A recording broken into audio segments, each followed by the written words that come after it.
আসসালামু আলাইকুম এভরিওয়ান, আশা করছি সবাই অনেক অনেক ভালো আছেন। আজ চলে এলাম আপনাদের রিকোয়েস্টের একটি মিষ্টির রেসিপি শেয়ার করার জন্য। তৈরি করে দেখাবো কিভাবে ঘরে পারফেক্ট ছানা তৈরি করতে পারবেন এবং সেই ছানা দিয়ে কিভাবে দোকানের মতো পারফেক্ট স্বাদের এবং নরম তুলতুলে রসগোল্লা তৈরি করতে পারবেন সেই রেসিপি। আর সাথে থাকছে কিছু টিপস। আর একটা কথা না বললেই নয়, আপনারা যে কোনো রেসিপি দেখেই ট্রাই করতে পারেন, তবে পারফেক্ট রসগোল্লা বানাতে চাইলে ওই রেসিপিতে যে সকল উপকরণ এবং টিপস দেওয়া আছে যেটা হুবহু ফলো করে তৈরি করার চেষ্টা করবেন, তাহলে অবশ্যই আপনার মিষ্টি পারফেক্ট হবে। তো চলুন দেখে নিই এটা কিভাবে তৈরি করতে হয়। তার আগে বলে নিচ্ছি, যারা আমার চ্যানেলে নতুন তারা প্লিজ আমার চ্যানেলটি সাবস্ক্রাইব করবেন এবং যারা অলরেডি সাবস্ক্রাইব করে ফেলেছেন তাদেরকে অসংখ্য ধন্যবাদ। রসগোল্লার জন্য আমি প্রথমে ছানা তৈরি করে নিচ্ছি। আর ছানা তৈরি করার জন্য এখানে আমি টক দই নিয়ে নিয়েছি। আমি আজকে 2 কাপ দুধ অর্থাৎ 500 ml লিকুইড মিল্ক দিয়ে ছানাটা তৈরি করব। আর সেজন্য এখানে নিয়েছি হাফ কাপ অর্থাৎ 120 গ্রামের মতো টক দই।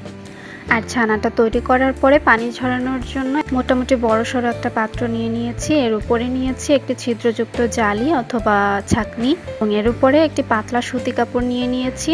আর এখানে চেষ্টা করবেন সাদা কাপড়টাই নেওয়ার জন্য, কারণ কালারফুল কাপড় নেওয়া হলে কাপড় থেকে রং উঠে ছানার গায়ে লেগে ছানাটা নষ্ট হয়ে যেতে পারে। চুলায় একটি পাত্রে আমি 2 কাপ লিকুইড মিল্ক দিয়ে দিয়েছি। এখন চুলার আঁচ মিডিয়াম রেখে দুধটাকে নেড়ে চেড়ে একটা বলক তুলে নিচ্ছি। আর যখন বলক চলে আসবে তখন যে টক দইটা আমি রেডি করে রেখেছিলাম সেই টক দইটা দিয়ে দেব।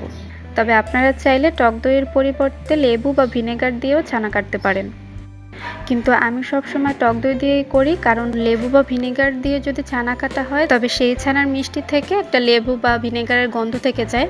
তখন যত পারফেক্ট মিষ্টি আপনার হোক না কেন, সেই গন্ধের কারণে কিন্তু দোকানের সেই আসল স্বাদটা মিষ্টি থেকে পাওয়া যায় না।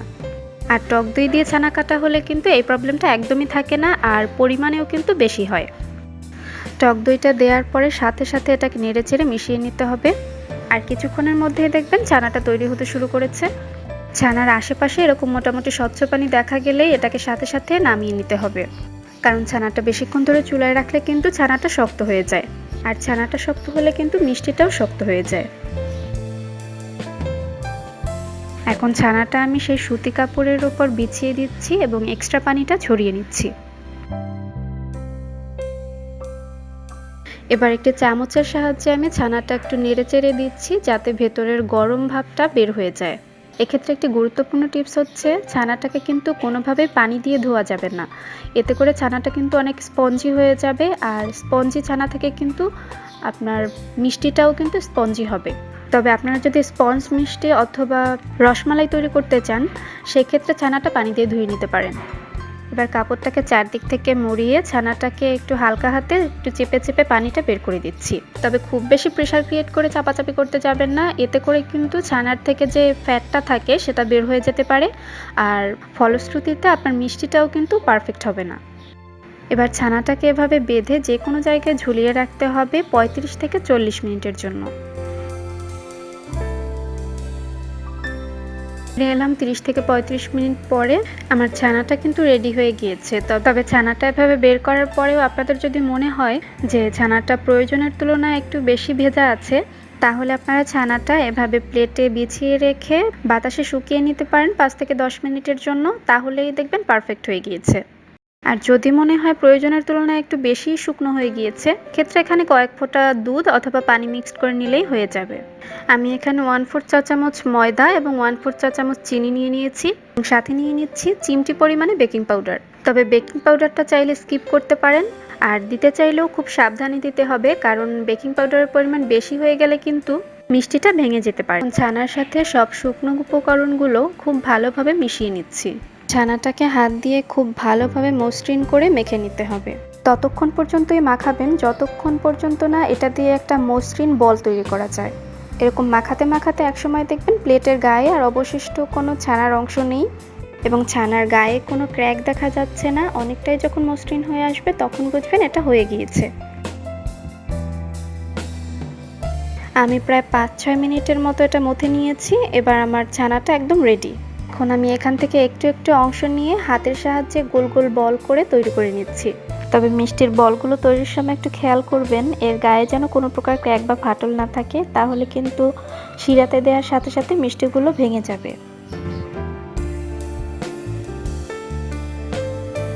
এখানে আমার 7টি মিডিয়াম সাইজের মিষ্টি হয়েছে, তবে আপনারা আপনাদের ইচ্ছে মতো ছোট বা বড় তৈরি করে নিতে পারেন। এখন আমি মিষ্টির জন্য চিনির শিরাটা তৈরি করে নিচ্ছি, আর সেজন্য একটা হাঁড়িতে আমি নিয়ে নিচ্ছি 3 কাপ পানি,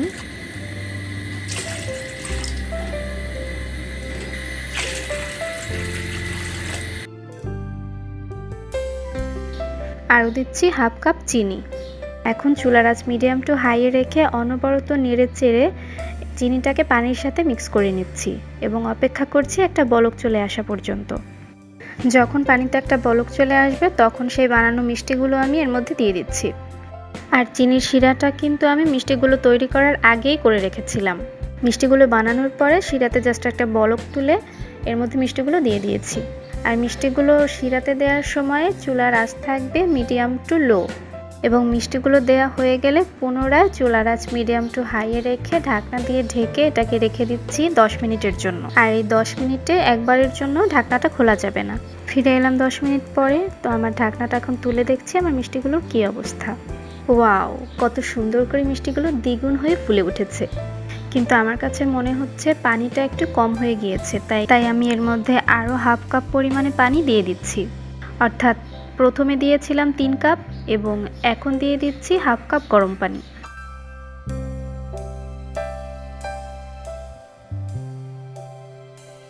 এবার পুনরায় এটাকে ঢেকে রেখে দিচ্ছি 15 থেকে 20 মিনিটের জন্য চুলার আঁচ মিডিয়াম করে। প্রায় 20 মিনিট পরে ঢাকনাটা তুলে দেখছি মিষ্টিটা হয়েছে কিনা। মিষ্টিগুলো কিন্তু পারফেক্টলি কুক হয়ে গিয়েছে।